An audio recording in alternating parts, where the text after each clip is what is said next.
Hello and welcome to Dev Game Club, a weekly podcast in which two veteran game developers look at games from the past and talk about their impact and relevance today. I'm Tim Longo Jr., and I'm joined as always by a man who gets yelled at from his boss every time he brings up Dark Souls in a meeting. Brett Duville. Yeah, that was in my notes too. This was the second thing in my notes. So yeah, I definitely picked up on that one. We're doing a sort of mix takeaways and bonus episode tonight. That's a hint, but it's a pretty deep cut that I don't think anybody's gonna pick up on. I don't. We'll get to it in the second half of the episode. We wanted to talk a little bit more about Plundered Hearts first, finishing up from last week, and then turn to takeaways. It's a pretty short little thing we're doing here because Plundered Hearts itself is pretty short even for Infocom games of the time. Oh, really? I don't have a gauge of how in depth they. Yeah, I mean, you can finish this one in a couple hundred moves, which feels pretty short to me from my recollection. I mean, I don't have I don't know exactly, but I definitely am. I'm sort of like, well, I feel like the complicated ones are like 1,000 moves, 1,200 moves. Wow. Yeah. If you did them kind of, well, maybe not straight line, but like most playthroughs would probably be more like that kind of length.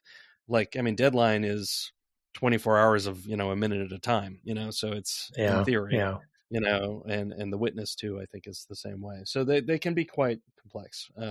I mean, this one only really has 2 locations, sort of right. 3, but the ship opener. And the island and the mini opener, sure. I mean, they're not, the map here is not complex. Other games, will have a map that is quite complex, and of course the Zorks have like mazes in them, so you can get lost in there, and there's like a series of steps. Oh, that's right. 8-point series of steps that you got to do. It's like, okay, go north, north, east, east, west, west, north, north, up, down, right? It's like whatever. Obviously that's not a real solution, but it's something along those lines where it's like you have to do the things, and figure that out, like just like trial and error your way through the mazes. I mean, they're just, they can be pretty. They can take a while. But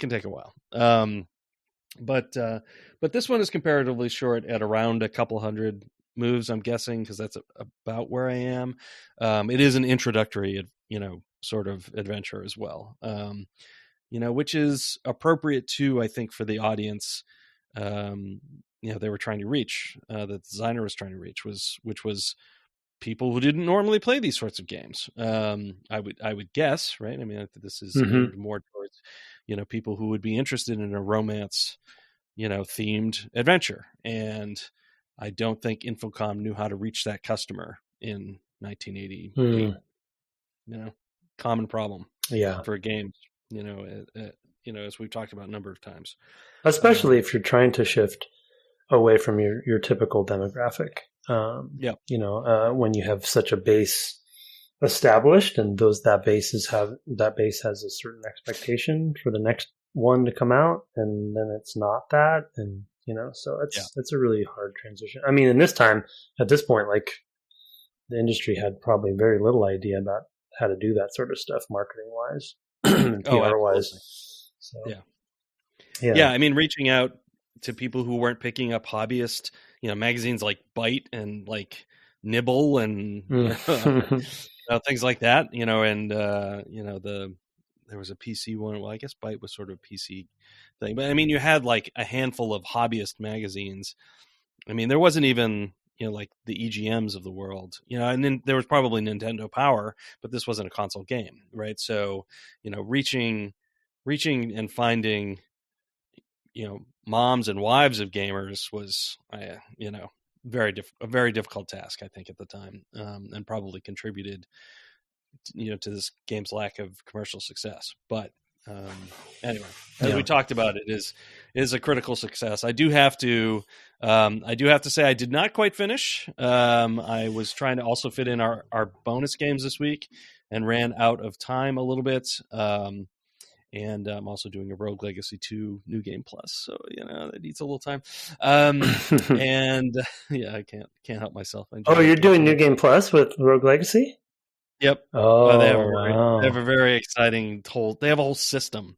They have New Game Plus, and it's plus in number, and it's how many ways that you limit yourself. Like, things do more damage, you do less damage. That's very Halo as far as the skulls go. Yeah. Oh yeah, there's a ton of things. There's a ton of different things you can customize. And actually, I kind of over made it too difficult for myself. So it's I've got 3 of the bosses on my New Game Plus. Anyway, I've played a lot of Rogue Legacy in the last couple of weeks.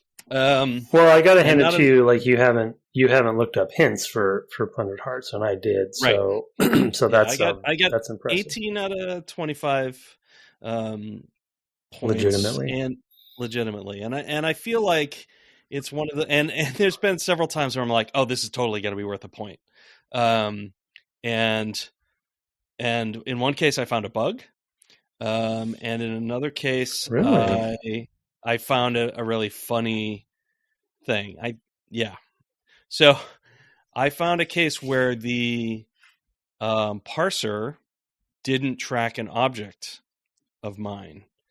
So spoilers ahead for Plundered Hearts.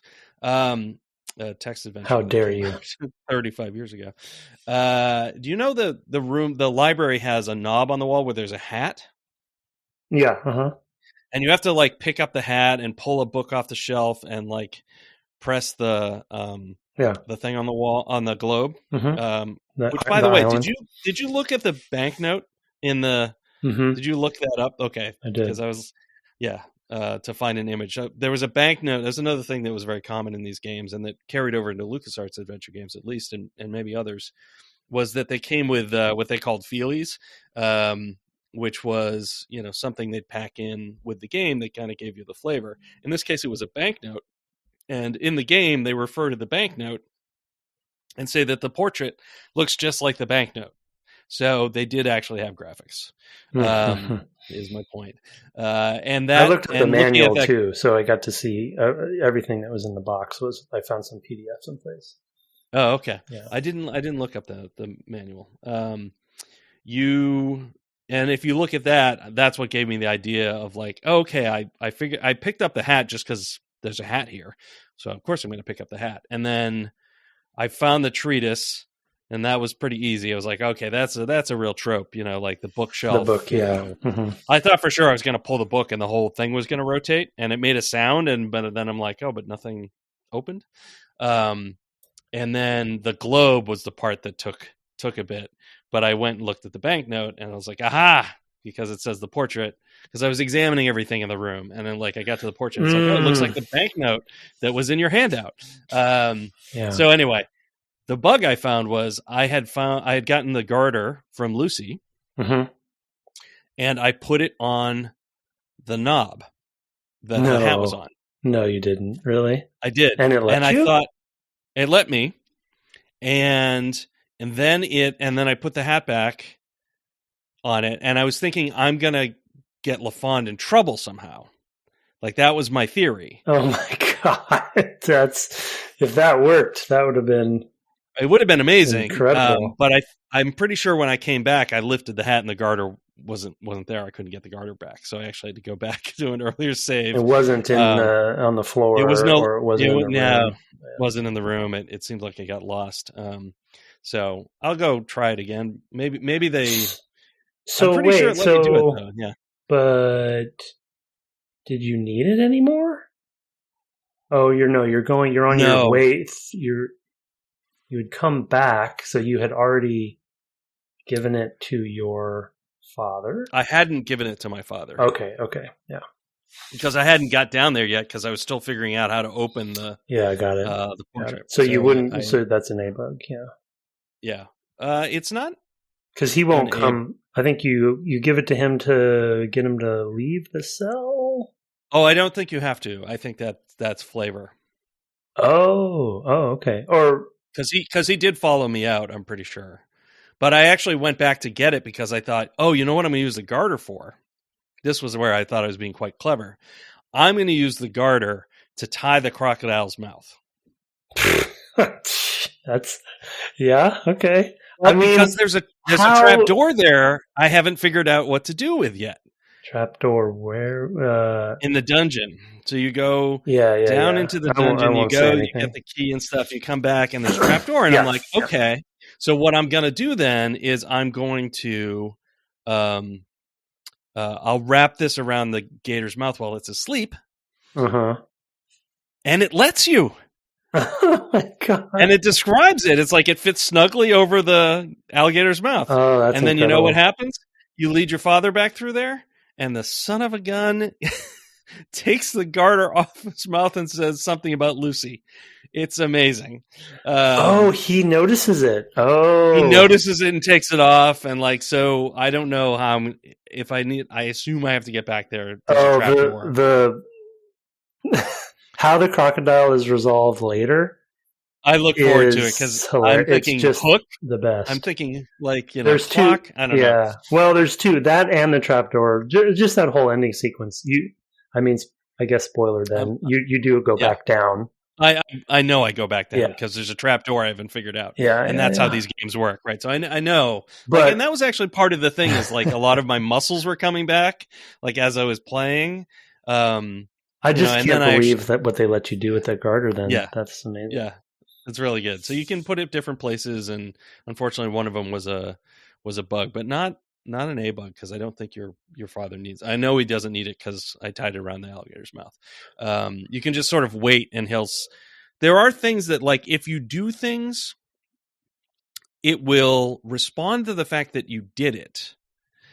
But then say what it would have said anyway. I did this in the scene with Jameson when he finds you in the folly, and I was like, I might have tried swoon, but I definitely did kiss. I kissed him before he kissed me, and it says something about that. And you can also you can tell him about Crowley there, and he says something, So, but it doesn't change the action of that. It just sort of it acknowledges what you said, and then kind of ands it into what it wants to say. So it's a nice mechanism. You can actually see that it's a little different because it's not indented, so it also feels like it's set apart, responding specifically to you. So there's a lot of interesting things that happen in those sections. Yeah, I really wonder what their process was for that, because we know it's sort of generally singly focused on the main writer and designer, but did they have a playtesting process where somebody was like, oh, you have the garter, you should be able to put it on the crocodiles, right? Yeah, oh, that's a good idea, let's do that, and then it's just I'm sure there was some of that inside Infocom itself, which had some early success, and of course, salaries were way lower back then. You're paying a bunch of writers, you're not paying them anything, right? Oh boy. Spoilers for our bonus. But anyway, I mean, they had a bunch of young, puzzle focused people who were, I think, going to pick up on those things. And I'm sure they did the equivalent, maybe not, the sort of LucasArts style pizza orgy, but I'm sure it was like, hey, who wants to play the game, test it, etc. I'm sure a lot of the testing was just done by the other developers. I'm sure it's for all of that stuff, at a company that scale. So, Hey, any of you database programmers want to take a break and test my game? Yeah, for sure. I'm sure they had friends and family too, and things like that. Yeah, absolutely. And those all would have been people who were steeped in the sort of of the one of the reasons I looked up the manual is because like I'd said last episode, I really, other than Zork, and now that you mentioned the maze, I'm actually thinking I maybe didn't even finish Zork. I'm betting the maze actually was a wall for me. But because I'm not as experienced, I know that there was a sort of lexicon that they had built up over time for just the commands and what your options are, even the directionality of it, and what you can use. So I wanted to make sure that, and in fact, they have kind of like a mini tutorial in the manual even. and like a fake scenario that's like a different pirate scenario that's similar, but it gives you an idea of like the kinds of things you can do in this one versus the other one. Also, the cover alone of the box, if you haven't seen it or remember it's great. It's amazing. Yeah. It reminds me of Defender of the Crown, Cinemaware. Do you remember that game? Oh, sure. Yeah. Yeah, that's a great, very exploitative, but anyway. So I looked also romance, romance novel appropriate. Yeah, for sure. Yeah. So I looked up the manual. Why did I bring that up? That things like waiting. That's where I think I got stuck at least a couple times on the concept of just waiting. I just, in my mind, I had a concept that you're doing something every turn, essentially. Right. And the concept that, sometimes you actually just need to wait. And I just didn't grok that, and then the manual's like, wait is a thing. It's like, oh, okay, interesting. I guess while I'm dancing, I could wait and see what happens. If you dance, dancing takes up a turn too. So a lot of those scenes are sort of lightly scripted in the sense like a series of things is going to happen if you just let them happen. Yeah, right. And so in those cases, I generally exactly. I just do dance. I might do look sometimes, depending on what's going on. Or examine an object that I'm like, okay, I can tell something's going on here. It's going to play out, but I can do other things while I'm doing it. I can examine, these drapes, I can, and do things like that when those, the first time I got to the folly, I was doing the same thing where it's like, okay, he's kissing me and all this stuff, but what's this about this bamboo slat? It was like trying to figure out like, okay, what's the verb here? It's clearly different. There's a thing here. It didn't take me long to find it, but it's like in the middle of this passionate embrace, I'm like reaching over and pushing the slat.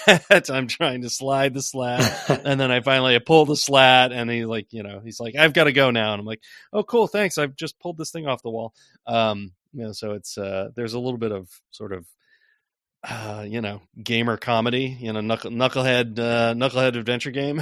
yeah, right. Knucklehead text. I don't know what the verb is there, but yeah.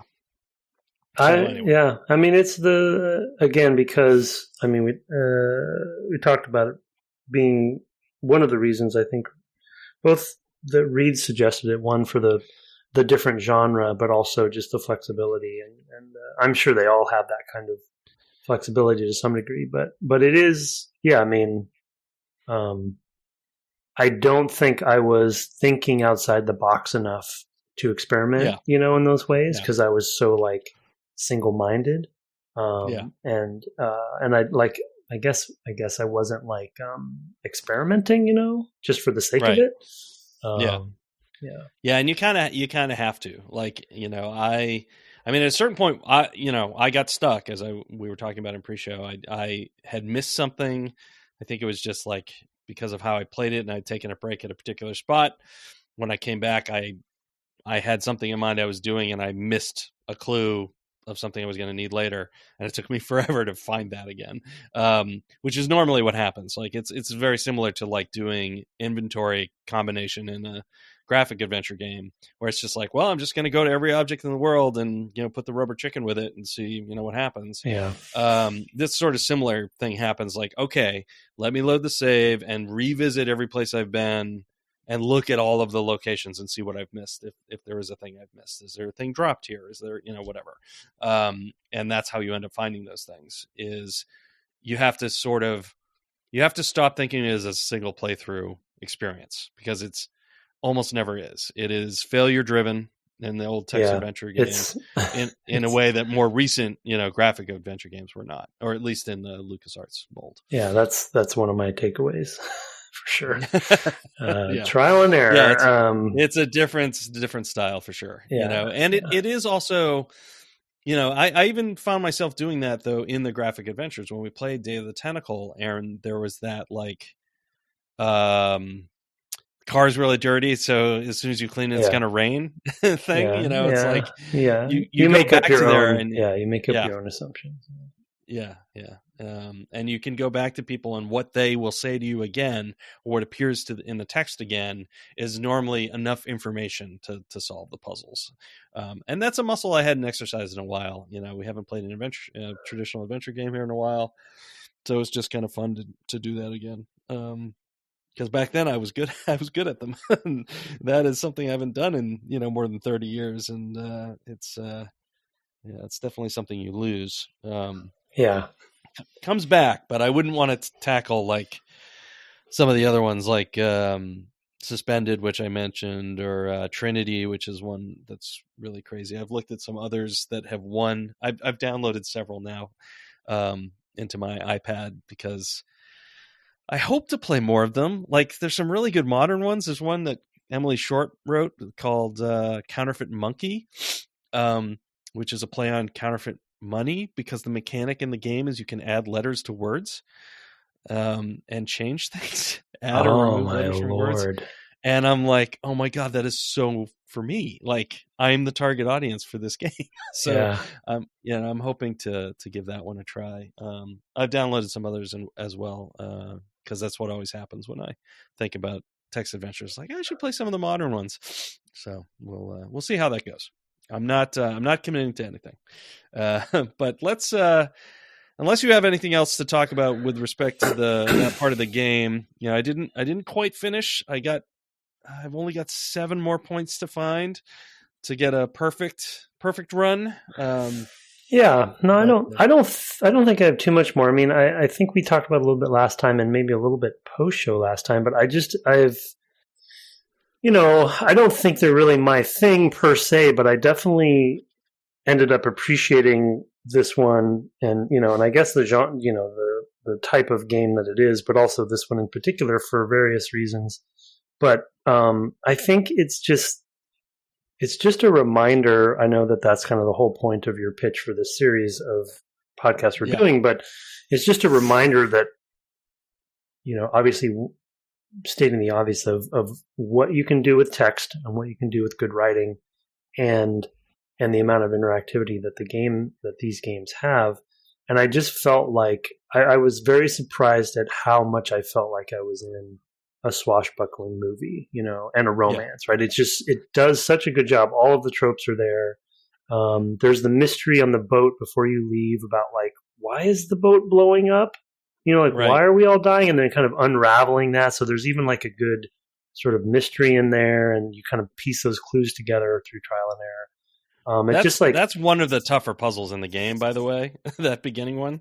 Yeah, there's so many little things you got to figure out with the rag. The rag. Water. I think. Oh my God. Yeah, the rag. I think was a hint for me. I think I had cut the rag off at one point, and then the ship had blown up, and so I had to restart, and then I forgot that I had cut the rag off. And so I was like, man, what the heck how am I going to get the water here? I tried pushing the barrel over. I tried, like all these things. A lot of, but then, the key there is the gap that you can't climb to. So it's like, okay, what can I put through a 6-inch gap? Like, that's the thing you sometimes have to work backwards as well. It's like, okay, I can see what I have to do. I have to put out that fuse. Yeah. But I can't climb it. I can't cut it. I can't, like, you even get the dagger, you can go back and try to cut it. You can't cut it. And it's like, so you're just like, okay. Yeah. Well, it's similar.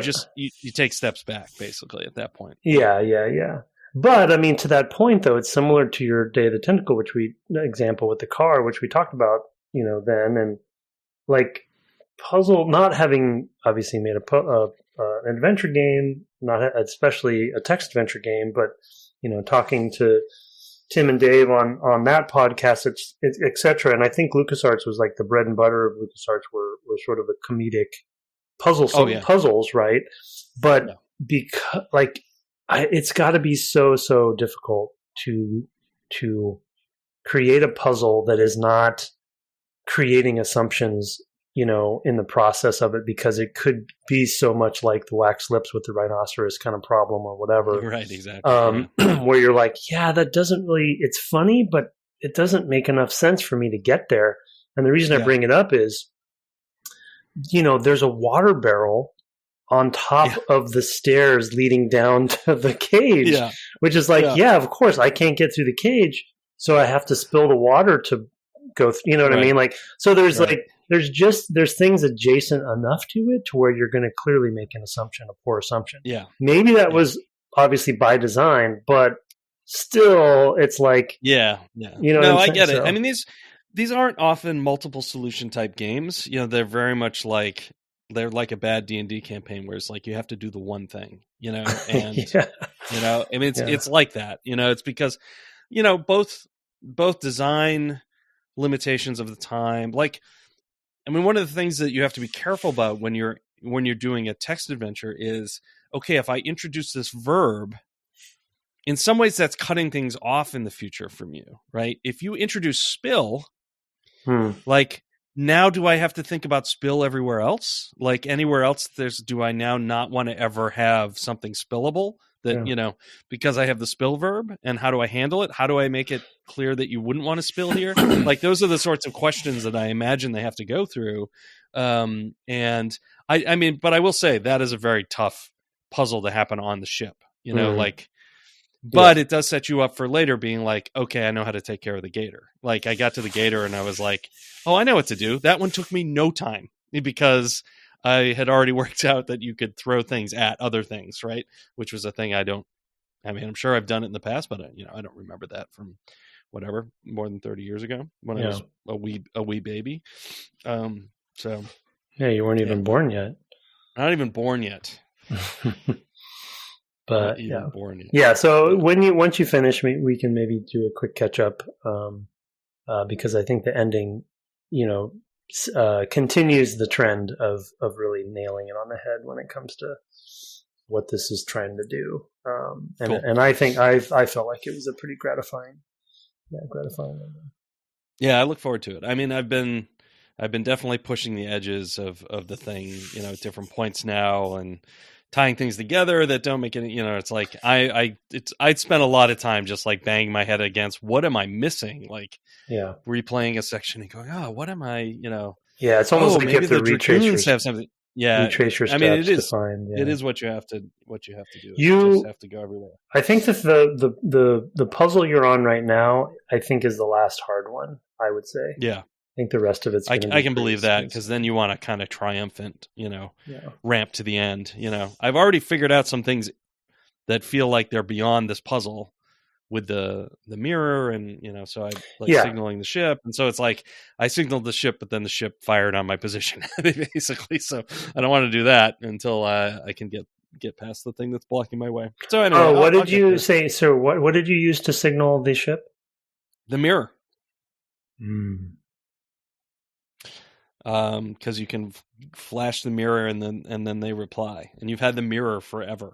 Get the mirror. Yeah, interesting. You know, in the hold or something. And they like fired. That, so. And they fired on you when you did it. Well, eventually, not immediately. So it's like I did several waits at that point because I couldn't get past the butler who was blocking the door, and so I couldn't escape the building. Yeah. So I was there. I kept trying to leave the room, and eventually they. And what's LaFawn doing right now? He's gone. He left the room, and he's like, keep her here. From the room I was in with the. No, why did he leave? Oh, I don't remember now. I'd have to go back and read. Okay. So, we were drinking wine. It wasn't something you did. Is why he left. No, I don't think so. Okay. I don't think so. Okay. So I'm not sure. I don't want to say too much. Oh no, it was something I did. I did figure out a thing. Are you talking about him sneezing? Yeah. Okay. Yeah, that's what I did. Okay, I did figure that part out. That's correct. Yeah. So he's left through that. Butler's outside. You need the signal. I have to figure out how to get rid of the multiple solution before I do all of those things. Yeah, the multiple solution thing is interesting because you said there are not multiple solutions. So now I'm not usually. I'm wondering because I didn't signal the ship with the mirror. Oh, okay. Well, maybe there are. I might have forgotten that I had the mirror. Then I'm like, did I even use the mirror someplace? Interesting. Maybe you can do both. Maybe you can do. Yeah. Anyway. Okay. I also have powder. Wild. So Wild. yeah. Oh yeah. You still have powder from the horn, right? You still should have some. Yep. Yeah. Yep. So yeah, I've got things to figure out. I've got some affordances I haven't figured out yet. To use a wienery designer term that will come up later.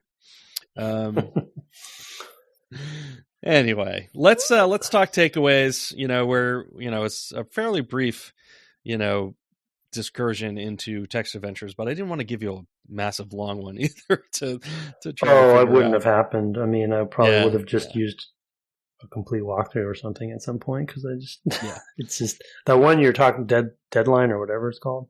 Yeah, that sounds that would have been terror. It's a great game, but it is impossible. It is so difficult. I mean, this was an introductory, right? This was not even the standard difficulty, which is probably something like Zork, and then Deadline is like their expert, No, this one's tough, this one's actually really, really hard.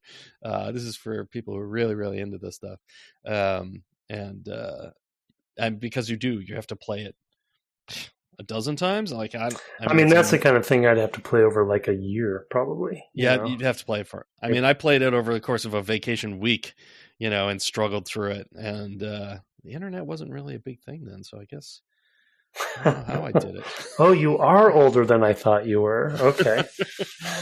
You just admitted the internet wasn't a big thing. It was not a big thing at the time. That's where they had the hint book where you had the highlighter that you... Well, it was around, but it wasn't in every house. Because this would have been like 98, 99. I know what you're saying. I'm just kidding.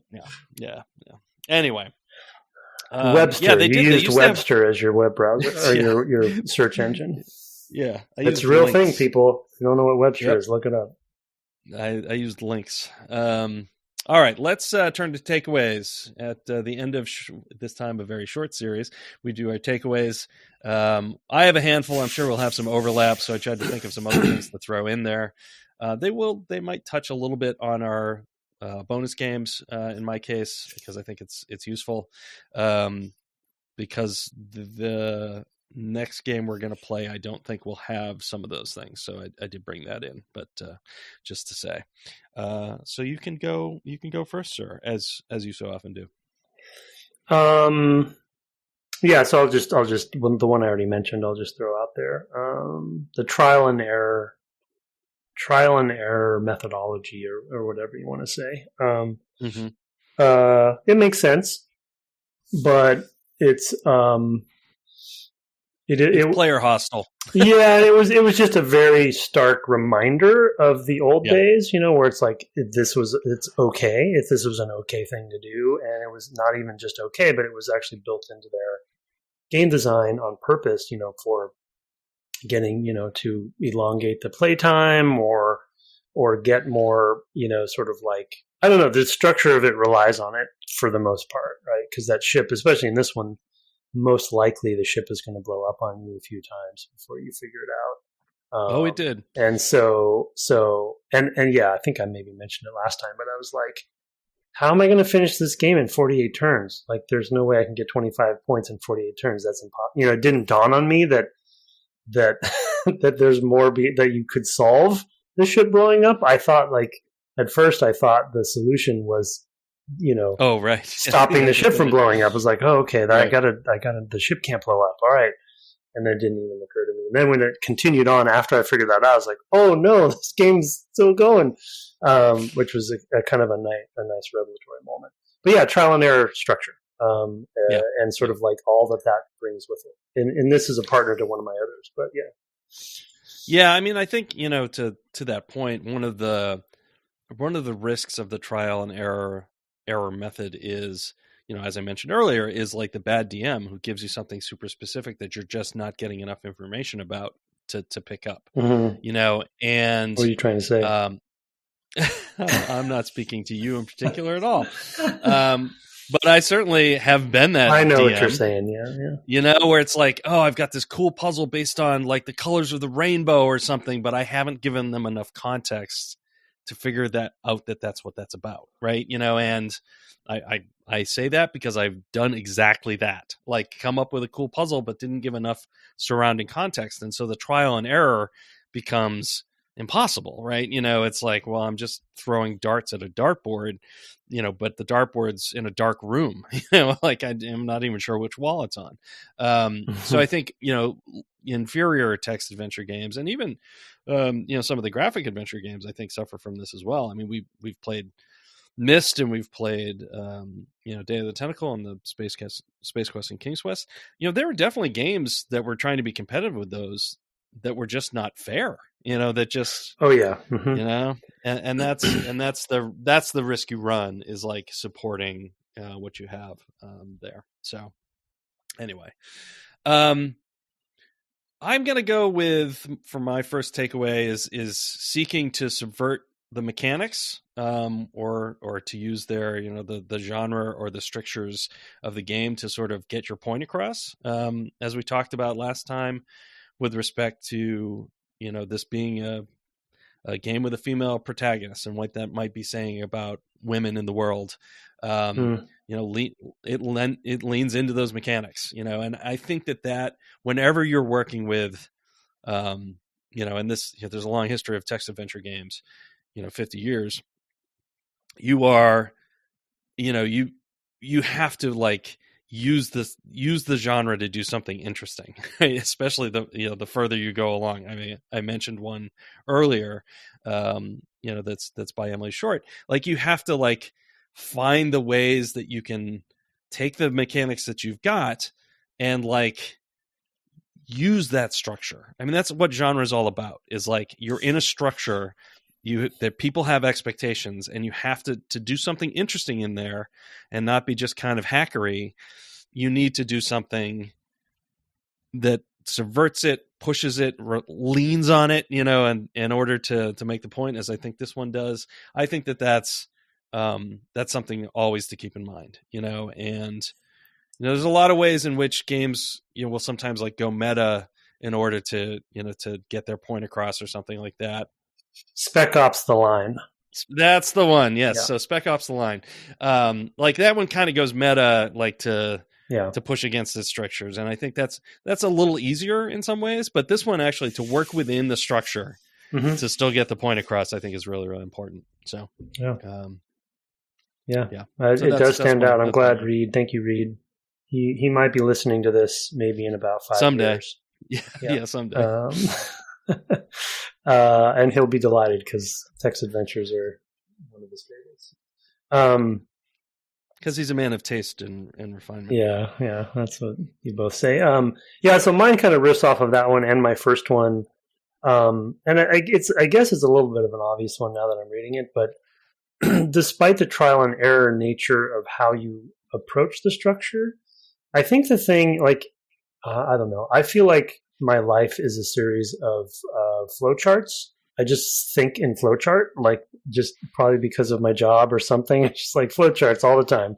Wow. And I feel like that, by the way, might be the saddest thing you've ever said on this podcast. Well, I agree. It is a sad statement. However, I don't really mind. Like, I'm such a robot anyway, and I love being a designer. Like, even if I'm bad at it, I don't know, but I love seeing things. I mean, it drives my wife crazy, but I love seeing things in flowcharts, and I guess I love breaking things down into those sorts of parts. And so when I'm playing this game, I think, okay, I see the map, I'm jotting some notes down, I'm drawing some things, but you can see the flowchart as well, the note I wrote down, or the takeaway I wrote down, was structure that's still used today. And what I mean by that is, like, even when you're playing a JRPG, or you're playing obviously a graphic adventure, but even like a first-person shooter with a story or something that has maybe a hub and spoke design, like, there's a structure that's like, because this is a an interactive book, if you will, right, or something, right? It's written text that is like a choose your own adventure almost, right? Not that simple, but that's kind of being too reductive, but you know what I mean. It's like there's a flow to it. And that structure of like, try this, this is the pub, pick this up here and use this over here. lock and key. It's like, it's all here. Like the fundamentals, the foundation of like interactive design is like in these text adventures.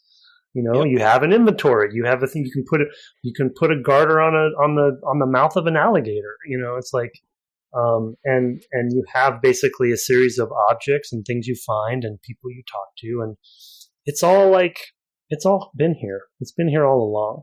It's just in these games. And yes, there's systems and mechanics and other things that have come in since, but you could even say that there's still flowcharts going on there too. So I don't know. I just, it was kind of interesting for me not being a fan of these games and not having played a lot of them, playing, just dabbling very lightly in them over the years. It was kind of nice to see that.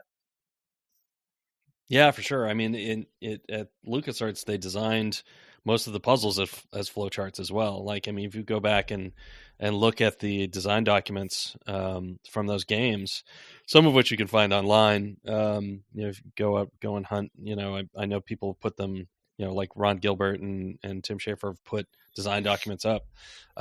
You can actually see like they just literally did flowcharts, like, and, for the puzzle steps, and thought in those terms. And so that, you're able to see that as a designer for sure.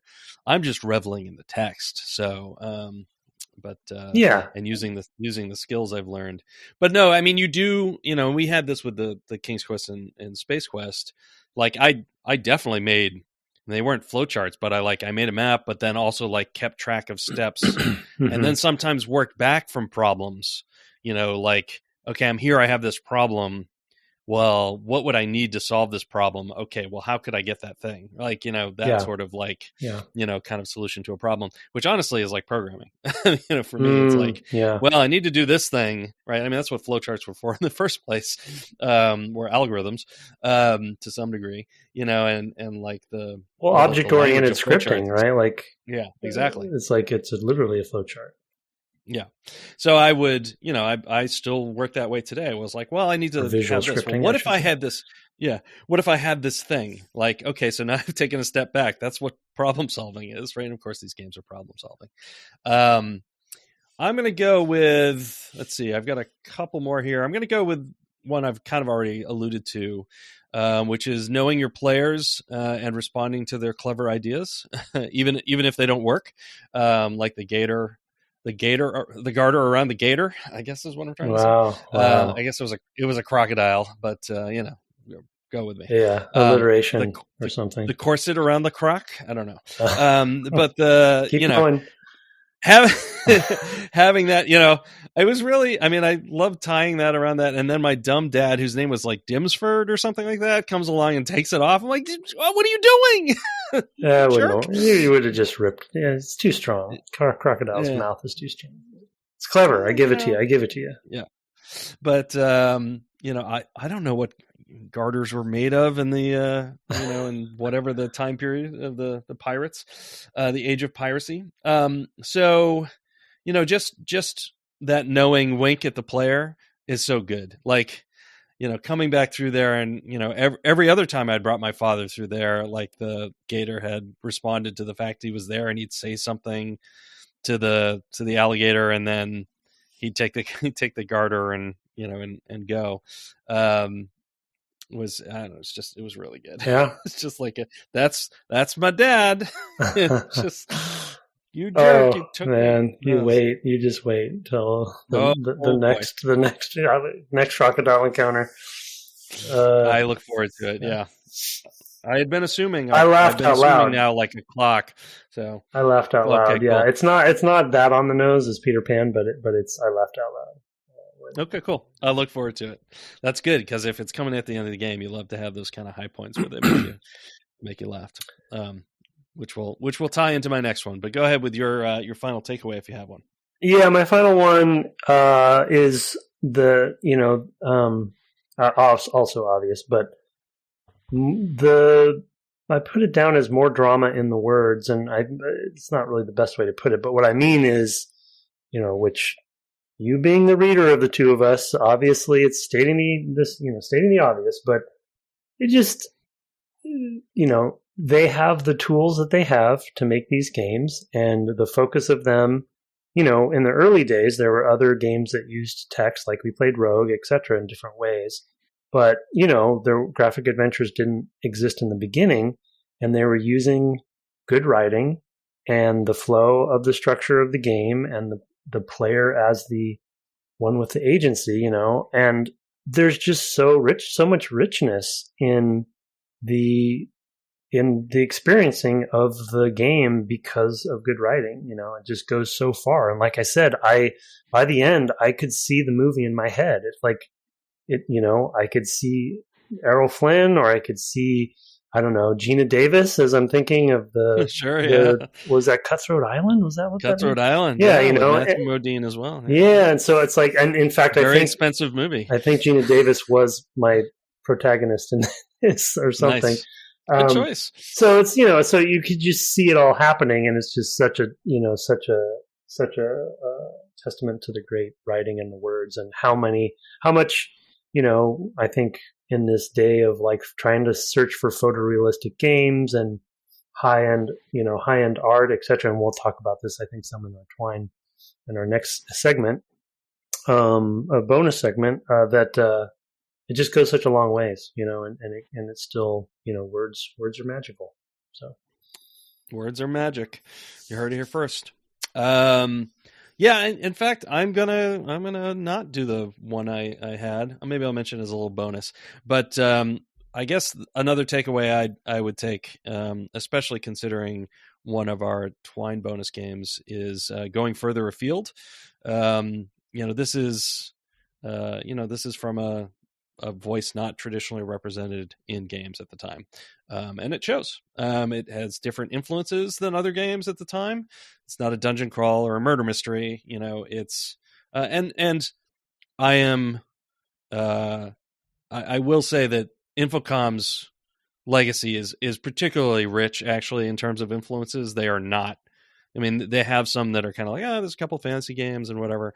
They actually have quite a lot of really interesting work. So I don't want to paint them with too broad a brush as far as this goes. But as far as, we were able to ascertain, this is the only one written by a woman, and it's different. And it pulls from different influences than any of their other games, and I think that's really valuable. I mean, I had never played this one before. I had a blast playing this game, and in part that was because it was so different. So different, yeah. From other Infocom games I've played, which is probably 8 or 9 of them I've played, to completion, maybe ish, something on that order. Maybe 7, and like I've played a couple others like halfway or something. I played a bunch of them back in the sort of mid to late 90s, when I was like, wait a minute, you can just play these things? I think that's when the Lost Adventures of or Lost Treasures of Infocom were released and things like that. And I was like, oh, well, now I have 24, and I played a bunch of them at the time. And yeah, this one, it was not one that was included, first of all, and that's unfortunate. I mean, you can see what Activision thought of it. And that's a good point. Yeah. It's really worth playing. It's a truly lost treasure in that case. So yeah, I interesting work comes from interesting, and different voices. And it was a real pleasure to play this one as a result. I will also mention as a bonus, being playful with your text is great. Everybody loves a good text gag. So there is a text gag in one of the Twine games, or text gags in both of the Twine games, that I love. It always makes me remember whenever I see a text gag in anything.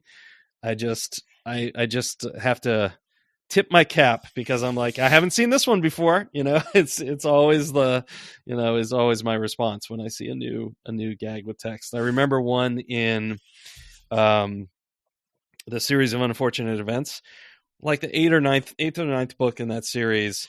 There's a point where somebody's smoking, and the author says, which is something you should never, and that's at the end of the page, and smoking is something that you should never, and you're thinking you're going to turn the page, do, right?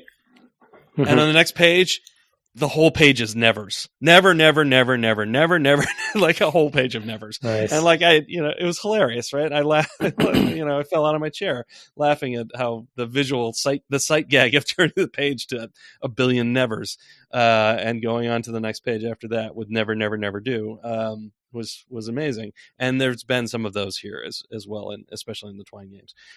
So I wanted to mention that as kind of a bonus. Yeah. We're playing games, might as well be playful, and with what you do. Well, it's so flexible and if efficient and inexpensive to do. Yeah. You just have words and script, exactly. I guess, right, or code, and you can do. Yeah. You can kind of do so many different creative things with it, and without having to worry about the cost. Yeah. Yeah. So I don't know. Text, people who really enjoy text tend to like that sort of playfulness. And so with the Twine games we're going to turn to, it's worth mentioning it kind of as a bonus takeaway if you're doing this sort of thing, is that it's always good for a laugh or something else, as we'll talk about. So those are our takeaways, unless you have anything else. No, those are my 3. Okay, great. I'm going to suggest we take a quick break and then come back and do a bonus segment on Twine, which I think has some interesting things to say, and is a good choice to pair with a parser game as a non-parser game. Sounds good.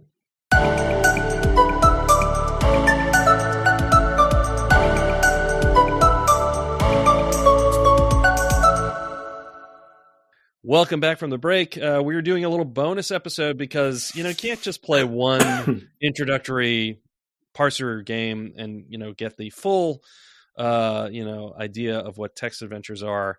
So we're playing 2 Twine games as well, which also won't give us a full picture by any means, but it's a start. I thought it would be worthwhile to take a couple different directions here.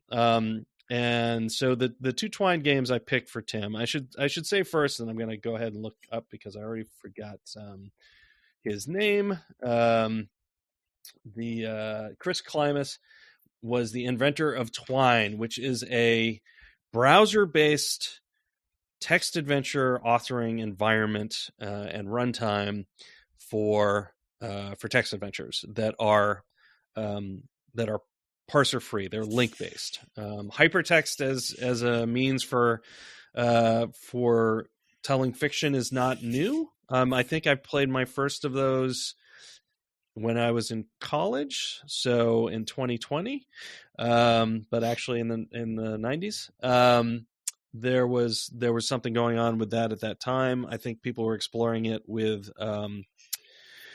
HyperCard, as a thing to try. Like whenever tools come along, writers will do something with them, as it were.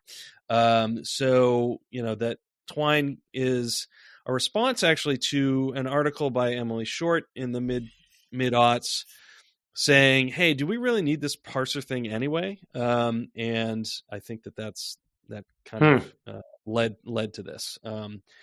And the 2 Twines I picked are very different.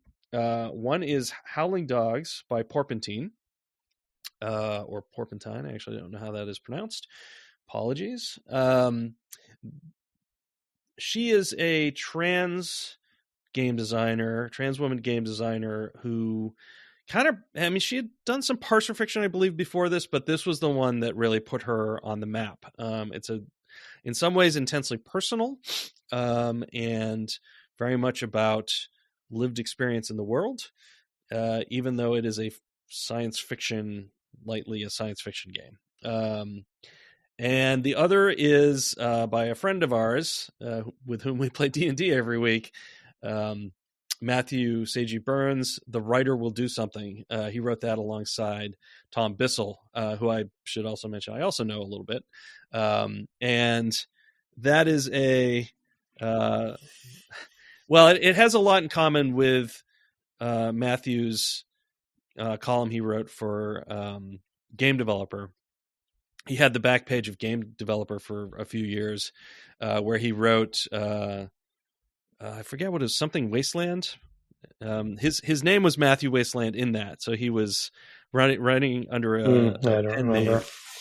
And it's Magical Wasteland. Magical Wasteland was the name of it. So if you ever want to track those down, they are also excellent, and they're very much in the same sort of tone as The Writer Will Do Something. So, all right. So Twine, it's a graphical authoring environment, which is way simpler than writing, IF that is parser based, where you have to sort of respond to things and make connections between rooms and all of these things. In a Twine environment, and I've written some small Twines, Twine stories, you basically write, and then anytime you write like a couple braces around your brackets around some text, you've created a link, and in the graphical environment, it creates that link for you and creates a new box, and that's where you will go if you do that. You can do a little bit more with it. You can add counters and coding of different kinds, but the bare environment is actually pretty straightforward, and The Writer Will Do Something actually is a bit simpler than Porpentine's effort, because it basically has no simulation efforts. It's just a straight through read. It's just kind of dealt out. So my first question, I guess, is this your first experience with Twine games? And the follow-up is, how'd you find them? Yes. How did they work for you? Yes, okay. I've read about Twine games. I've known about them and followed a little bit of sort of like some of the top ones, I guess. And what was it? I was on a judging panel for some student games quite a while ago, and Twine had come up at that point as one of the sort of like good environments for children, especially, to start getting into interactive, game development. So anyway, but I wasn't judging any of the Twine games. So anyway, I was, knew about them, but I just never, like I said about text adventures, it just, wasn't something that I was drawn to. So, this is, I would say, officially my first experience with like real Twine games. Similar to text adventure, discussion that we just had over the last couple episodes, happily delighted with what can be done with such a simple concept and good writing, and pacing, and even occasional little extra things like a music being played or an image being shown, albeit as pixelated as it might be or whatever, So I was just really surprised, especially in both of them. And I'm glad we played both because they are so different. In both of them, like how it's similar to text adventures, how flexible things can be and how interesting and unique. Obviously, I'm sure I didn't, at least with Howling Dogs, I didn't, fully explore everything that game has to offer. But what surprises come up, depending on what you do and what order, and just sort of like very, very fascinating to see how somebody takes something like this particular engine and and becomes clever, or uses how clever they are to figure out how to not manipulate the reader or the player, but to surprise the player and delight the player in unexpected ways. It's like, I wouldn't have, a certain thing happens, and I was like, I wouldn't have even thought about that. I thought to do that. Like, that's brilliant. Something as simple as pausing on a black screen for a number of seconds before the next thing comes up. It's like, or blurring some text, right? And then selecting the text to have it be a little bit clearer. It's like, wow, what? That's crazy. So really, it was really, and then just again, good writing, right? In both cases, what good writing can really do for interactive. Yeah, I should say that that Howling Dogs won. I believe it came out in 2012, as I mentioned, and it won the interactive fiction competition that year, which is an online competition in the interactive fiction space. It was, I believe, the first non-parser game to win that, which was a pretty big deal to go in the space of 5 or 6 years from, do we really need a parser, to one winning a parserless game, winning that award, which is pretty traditional in most of the games, as I mentioned. Like Counterfeit Monkey is one that has won, from Emily Short. She's written a number of really good ones, and that's why I keep referring to her. She also does a lot of research in the space.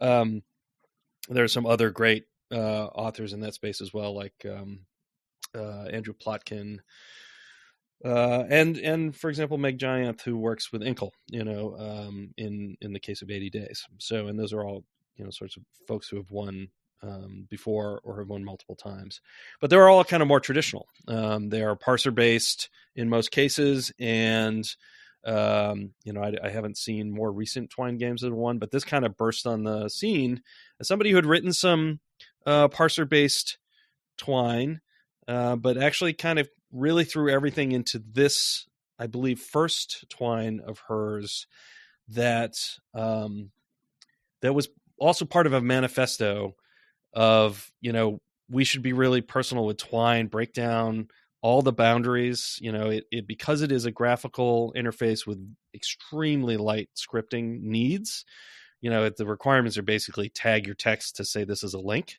and it does the rest for you. Like, that's the bare bones thing that you can do with it. Of course, that still is, a barrier to some people. For example, people who have difficulty with their sight, for example, would have trouble working in that sort of medium, maybe. But it is way more approachable than a parser game, which, as I said, has to respond to all these conditions all over, and keep track of like, oh, well, what if you pick up this thing in that room, and that sort of thing. Those things can take a lot longer to work on. I also want to say that Richard Hoffmeyer, who wrote Papers, Please and won the IGF in the year in which this game came out. So it would have been the 2013 IGF, I think.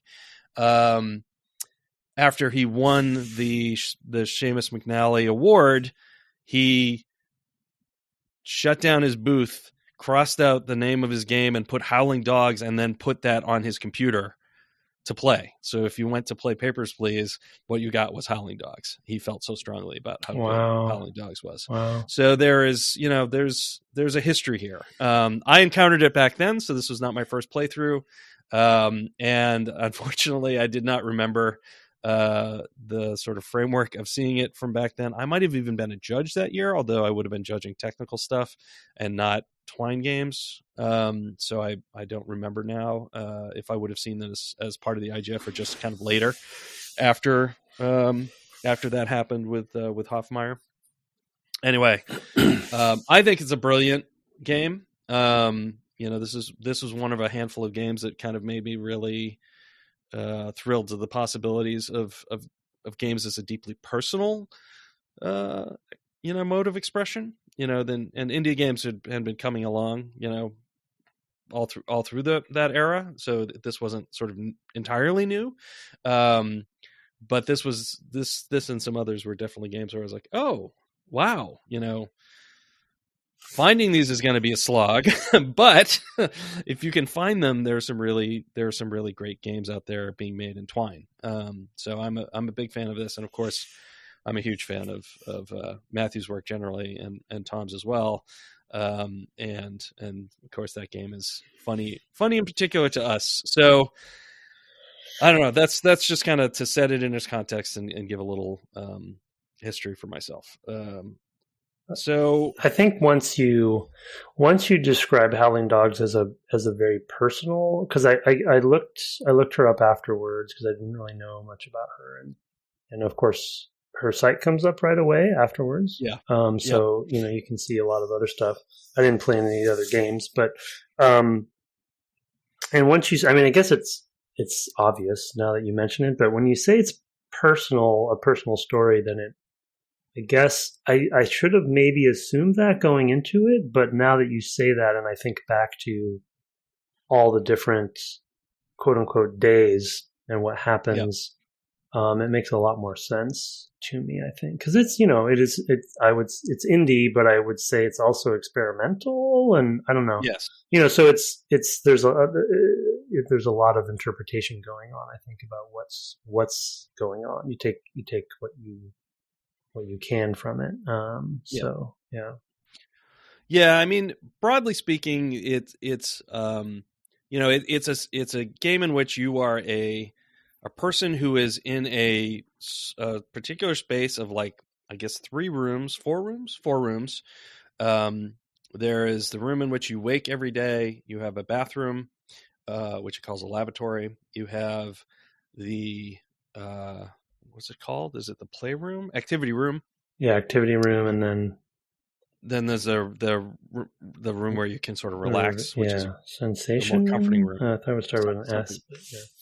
Something else. Yeah, it's a sanity room maybe, and you sort of wake up. The room is pretty sparse. You have some tasks you have to do every day before you go to the activity room. The activity room will not allow you to interact with it unless you've done the tasks of eating your food and drinking your water every day, the minimal thing needed to keep alive. And when I mentioned the sort of manifesto of being personal, I think that you could definitely read the structure of this game as being sort of an indictment of escapism in some ways. That your kind of poor life with the poor food choices you make. I mean, it's not saying it's what are those things you put in the toaster oven, the Pop-Tarts? Not Pop-Tarts, the pizza rolls or whatever, that sort of thing. Oh, Hot Pocket? Hot Pockets, that's the one. It's basically a Hot Pocket or a frozen burrito you're eating every day, and a bottle of water, because I think the Mountain Dew license wasn't available. And then you go into a VR environment, and you have these other experiences, which are very varied, and somewhat assaultive against the player. There's one that is a war environment. There's one that's a murder that you do as part of the game that you're playing, or the game within the game. There's one that is a brief simulation of the life of Joan of Arc. There is one that is a much more involved sort of simulation of the life of an empress in a far-flung science fiction or fantasy universe. An empress who is born to die. Like there's a whole bunch of stuff in there about being assassinated, and what you need to do to prepare for your assassination. And I'm kind of curious what you made of they're very light, but there are also simulation, things that are happening in this game. Did you pick up on any of those? What do you mean pick up on as far as like thematically or? Well, there are some things that are actually being simulated in the game. It is keeping track of some things. Oh, no, I guess I didn't then. Yeah. All right. So the things you have to do every day are eat your food and drink your water, as I mentioned. Yeah. You don't have to throw away your trash. Oh, I never did. Okay. So I also I intentionally stopped taking a shower. Right. Okay. And did you notice your skin started to itch? Yeah. Yeah. Right. Okay. Yeah. That makes sense. There are results of things that you do. Like your room gets progressively smellier. If like at the beginning of the game you don't. I played it like through 5 times. Oh, and then the last day I tried to take a shower, but then there was no water. And then there's no water. Yeah. So there's like scripted breakdown of the systems that are supporting you, like the trash chute also. Oh, and the sanity room, slowly losing and its pixels, room is also it's falling apart as well. So like there are these things that are happening. Some of them are sort of directly scripted, and then others are like in response to the choices that you make. And so there is sort of a light layer of like keeping track of the player in a way that you might see in more traditional adventure games. So you can do those things in Twine. It does have a fully, like you can basically write JavaScript, and that's sort of what you're doing. It's a little more complicated than that, but because it has some facilities to make that easier. That's within Twine, or did she have to within Twine? Okay. No, within Twine. Twine supports variables and branching based on variables and lots of things like that. And choosing text based on like what a value is and things like that. So you can sort of see that in much the same way that that the Z Engine games, the Inform games, or Infocom games did, where it's like you dropped a thing in a place, it keeps track of that for you. Yeah. That a thing's in a room.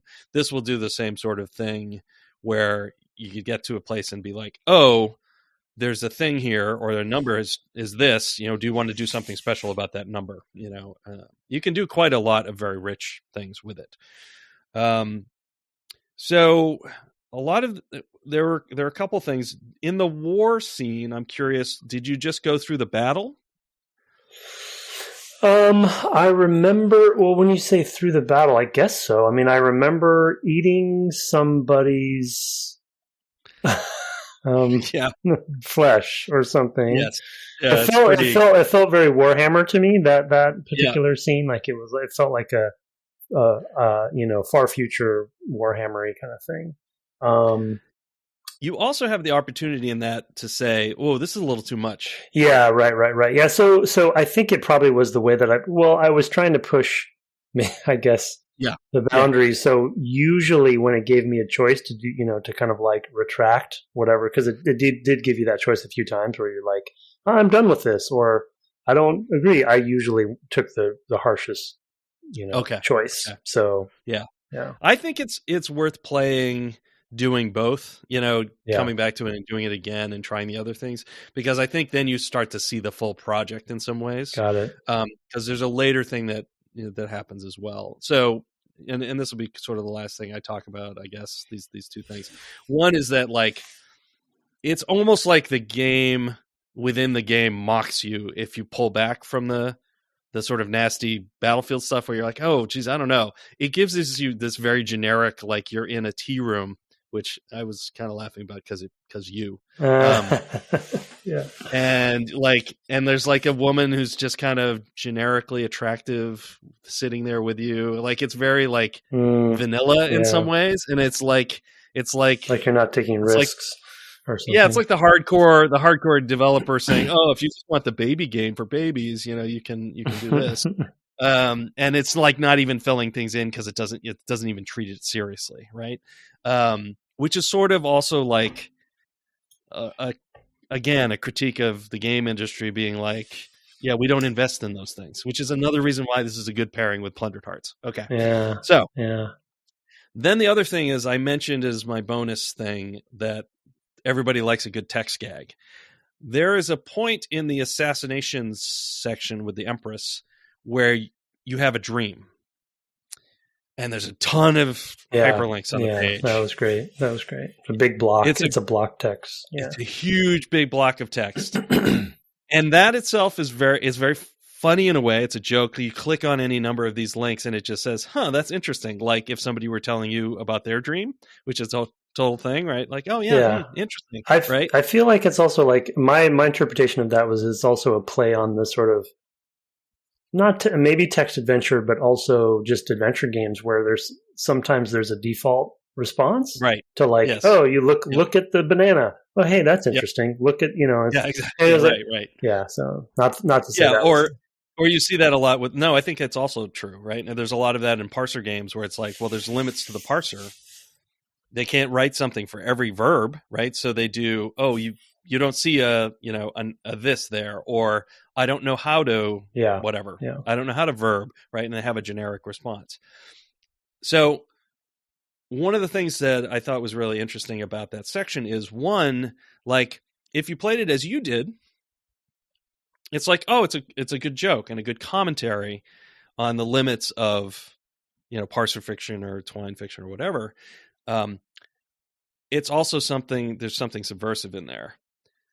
So the second ending, I'll give you your hint, is in there. I clicked on almost everything. But not all of them. Not all of them. Yep. I thought for sure something was going to be under the Phantasmagoria one link, but no, yeah. All right, so it's worth going back, because that is another part of the commentary of the game, and leads it to a kind of a more magical ending in some ways. So it's just so in that. So if you don't find it, you can still have a great experience with this game, I think.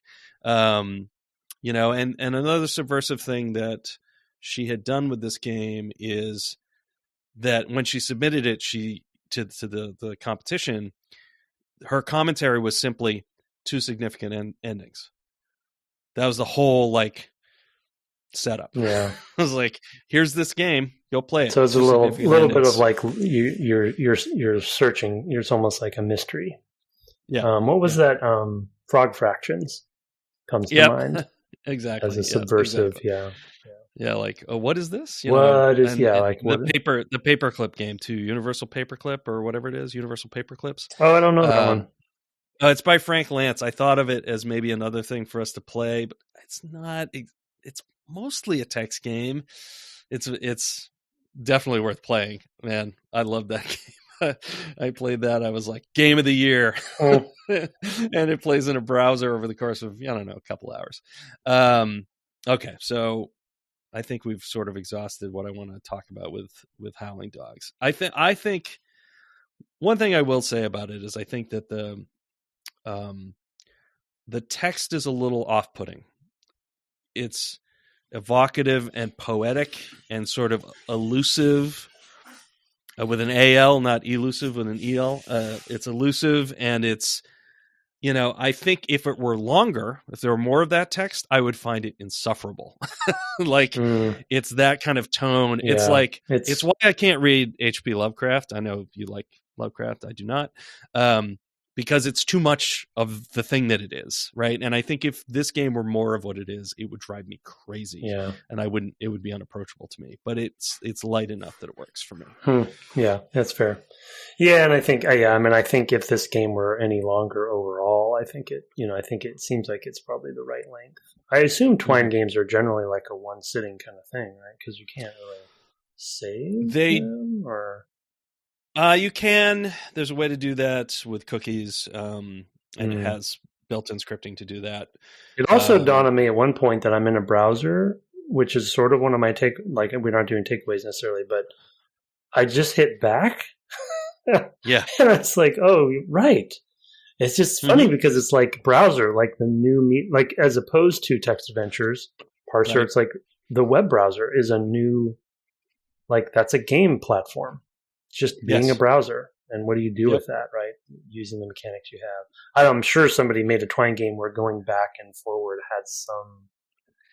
Yeah, and a lot of them you could kind of go back. You could just like go back, and literally go back to the preceding page because of how it tracked your progress. Yeah. And I don't think Howling Dogs works that way. I feel like going back in that. Well, I did it. I did it multiple times. And it took you back to the previous. Once I finished it, I just hit back a bunch of times and I started fooling around a little bit. Yeah. Oh, okay. I don't know if it was accurate or if it broke it or something, though. It probably didn't. I didn't try it because I was playing actually on my iPad, and it was just easier just to start it again. I've played it before as well, so I was kind of already familiar with it. So I didn't fiddle with going back. But yeah, a lot of them you can just go back, and so that's like you can you can descend into the tree into whatever, depth you want to go, to do that. The other one, and I guess we'll just kind of speed run this one, is to talk about, The Writer Will Do Something, which is great because it's a commentary on the games industry. So, I'm just going to throw to you. So I'm actually reading an email from Matt that he sent here. Matthew just sent me a reply because I asked him a question about it. So this is live on the cats, folks. This is live. Okay. So I asked him about a character in the game, and if it was based on somebody that we both know. Oh, I see. And it wasn't. It was a happenstance. And I, for privacy's sake, I won't mention who it is. I had a tremendous amount of anxiety playing this game. Yeah, we should set it a little bit. So The Writer Will Do Something is about a meeting of like the creative leads of a game project that is in big trouble and needs to figure out how to fix its opening act before it ships, and has not a lot of room to maneuver. So just to set this stage. And one of the first things that you get, which I think was brilliant, is a list of the meeting attendees, and you can click on each of those to get their background, so you understand sort of the context for the characters, and then you proceed forward. And so it does a great job at setting up the players, right? The players in the play in the meeting room. And I mean, and the reason I emailed him right after playing it, and then luckily, like I said, he already emailed back, and he was laughing, over email. This is so vividly true in every completely single way I could think of for so many hours of my life. And so I'm not a writer, so I wasn't in the role of Matthew in this or Tom, but I was, you were in one of the other roles. I was in, the writer to do something. multiple other roles in that room, and also being a lead to the writers often, right? Mm-hmm. Where they would technically report underneath me, and feeling for the writer in this story, right? Having, sometimes even put them in that position, and specifically working on some of the franchises I worked on. It's like, and of course that's what, they made up this fake franchise on purpose so they could talk about that problem working with the franchise. And I mean, it's just, I couldn't, I was both laughing and crying. And crying, yeah. It is so real when he says, Melville and Shakespeare. I mean, even Mark Laidlaw. I wrote that note down. I was like, yes, Mark. And we had Mark on the podcast. It was like, I could not write convincing dialogue for a game where you punch heads off enemies frozen by ice grenades. So good. It's just so brilliant. I mean, and then every character is spot on. Every single character is for anyone who is interested in what happens if you haven't played this game, those personas are real, and obviously slightly different because they're fictional, but they know what we've met these people talking about. And I've worked with a producer who would say multiple times per meeting, I'm just being honest. So when I came across that one, I was like, check. Yep, I know this person. And I'm just being honest is code for I'm about to say something extremely offensive to you, but because I've said I'm just being honest first, I'm diffusing the fact that I'm being a total jerk. Right? Is basically that's the I'm just being honest. That's what that is code for. I'd have no social graces. I'm just being honest. Is what that is. But I check. There was the Mark Laidlaw line. There was I just gained 15 pounds of paranoia. And then in the intro I mentioned the Dark Souls because it's so funny because it also applies to this podcast because we used to talk about Dark Souls all the time before we played it. It's like like the Dark Souls. We still do, and we still do. Yeah. So and so I don't know if we've ever. I don't know why we would have mentioned this, but Matthew and I both worked on the Halo franchise, and he actually worked at 343 for a time. I don't think we crossed over. I feel really bad if we had, but no, you didn't. We weren't in the same spheres. So even if you were there, then I may not have. But no, and I'm not trying to. He was there for 4, and you were there for 5. Yeah, I'm not trying to throw shade at Halo or anything like that, but working on big franchises like that, like this, it really, really just struck.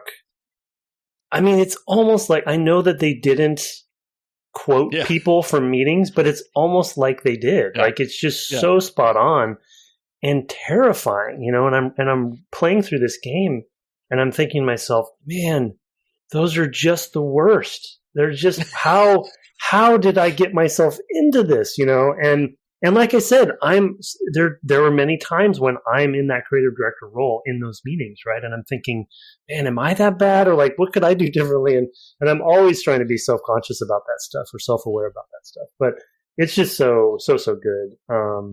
And like I said at the top, just anxiety, playing. Yeah. I don't know if I've had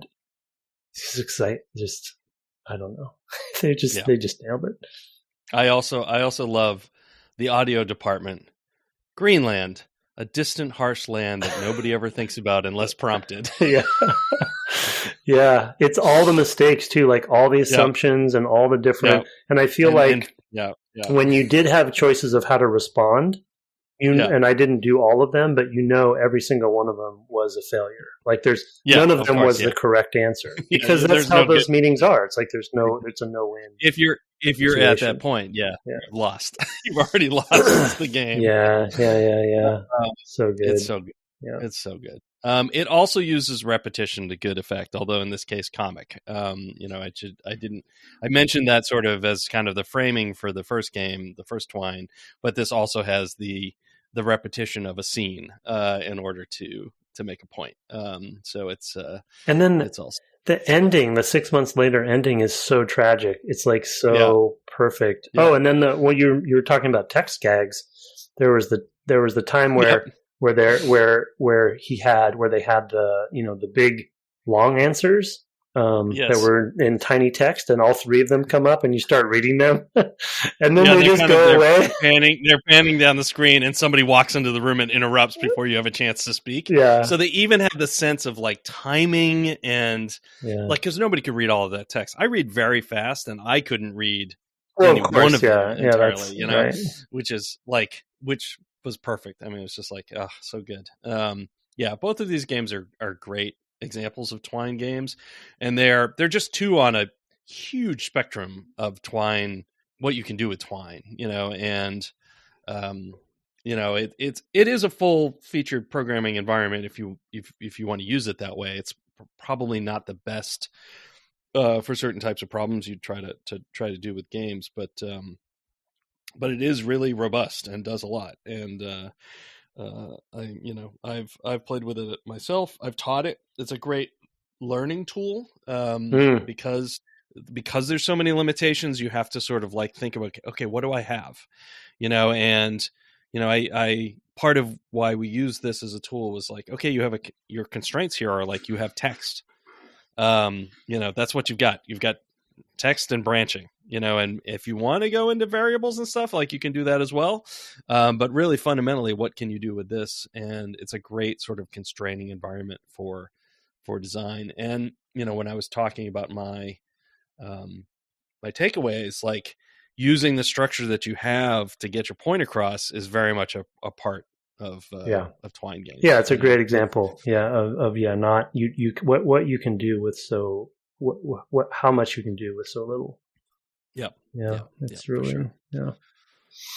So. And he did confirm he will come on if we want him. He'll come on, come and talk to us. Okay, it'd be fun. It'd be fun to have him come on, especially from a writer's perspective, and even talking about text adventures and if those influenced him or what have you. Well, we should also get his visual novel Eliza downloaded. Yeah. That's a huge one. Yeah, that would be good to talk about too. Yeah, because that was a big one for him. Yeah. Yep, for sure. He's done a lot of work composing as well with Zachtronics, but in the case of Eliza, which is a sort of visual novel, not graphic novel, visual novel, he did all the writing. And that's really his game. Even though, of course, it's a team makes the game. Some games are but I mean, he led that one creatively, and got a lot of good positive acclaim. So that's worth playing some of. I don't know if you'll have time to get through all of it, but I'll pop it in again and play through some more of it, or play through the beginning part again. Worth playing as well. I mean, it's not exactly what we're talking about here with these, but it is another example of like, here's what you can do with text in the game, and probably worth you taking a look at. And it would be great to talk to him about it, because that also throws back to Eliza, the original psychoanalytic bot that was a chat bot developed in the 70s, I believe, that would respond to your, like, you'd say, oh, I'm having real problems with my mother, and it would say, well, tell me about your mother. It was a chatbot that just sort of used the text that you had given it and fed it back to you. And some people really, really like that, as it turns out, which was unexpected. Matthew's also written a really, really good piece about the original Eliza and his Eliza as being kind of on a spectrum. So interesting. Wow. I will put that link in the show notes. Yeah. I should read that too. Yeah. Yeah. Well worth reading. He's an extremely smart. He's such an understated guy, and he is so brilliant. So highly recommend his work. He's also extremely, extremely funny. So if you want to track down those old game developer magazines as well, and track down Magical Wasteland, every one of them is like spot on. They are all The Writer Will Do Something in different ways. A lot of them are about QA because he spent some of his time in QA as well, or when he was a sort of a junior producer. It's all good stuff. And he's a pretty good rogue too. So. Yeah, it's a pretty good rogue too. Yeah, we played D&D with him. So there you have it. All right, let's wind this thing down. We're not going to do any of the emails this week or reviews, but thank you to sending those along to the iOS infrastructure. Or if you use something else, just let us know. Point us in that direction. We'd love to read that stuff on air. And of course, you can send the email to devgameclub@gmail.com. You can find us on the web at devgameclub.com or on Twitter at devgameclub, where we are kind of lightly present. Or you occasionally find Tim streaming. Where you can also find my co-host at. How many times have I done that? At Tim Longer Jr. with a JR at the end, but also not there very often. I'm trying to move over to Discord, but yeah. You can see how much we're using that. You just mentioned our Discord. There is a link associated with our Twitter, and you can find Tim streaming occasionally at twitch.tv/Tim Longer Jr., where he is making his way through all of the Dark Souls, is what I'm hearing. Where are we in Dark Souls 2 right now? Oh, I'm still at. I didn't play since last time, so okay. Same place we were last time. Still at those three nights. Yeah. Okay, good. Our intro and outro music was written and performed by Kirk Hamilton, commissioned by friend of the cast Aaron Evers. Our logo and our store are by Mark Garcia. Have fun walking in Joan of Arc's footsteps this week, and good night. Good night.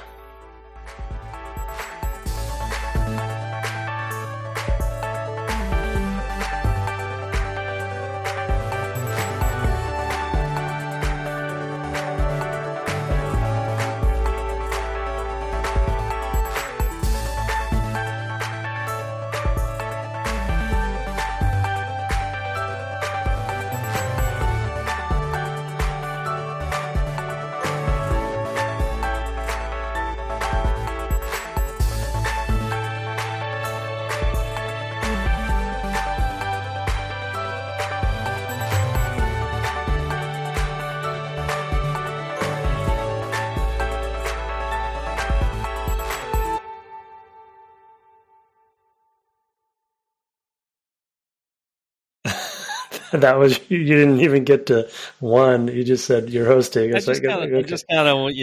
Okay, here we go. Here we go.